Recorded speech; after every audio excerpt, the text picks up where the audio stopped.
ఒక చిన్న పల్లెటూరులో నివసించే రాము అనే బాలుడు చాలా తెలివైనవాడు. అతనికి పుస్తకాలు చదవడం, కొత్త విషయాలు తెలుసుకోవడం అంటే చాలా ఇష్టం.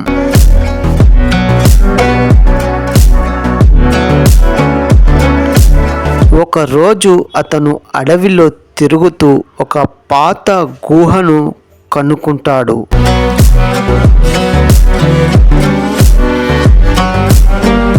ఆ గుహలోకి వెళ్ళి చూస్తే అక్కడ చాలా పాత పుస్తకాలు, నాణేలు మరియు పెద్ద పటం కనిపిస్తాయి.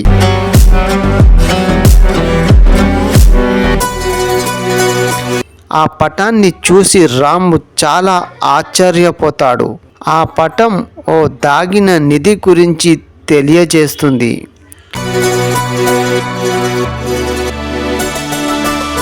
రాము తన స్నేహితులతో కలిసి ఆ నిధిని వెతకడానికి బయలుదేరుతాడు.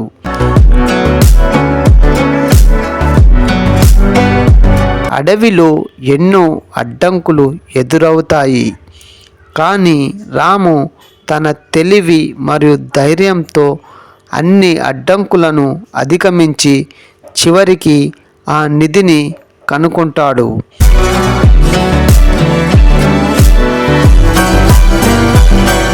ఆ నిధి ఒక పాత బంగారపు పెట్టె.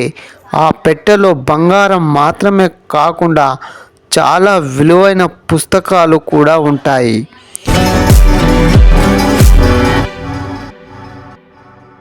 రాము ఆ పుస్తకాలను తన పల్లెటూరికి తెచ్చి పాఠశాలలోని పిల్లలందరికీ చదువుకోవడానికి ఇస్తాడు.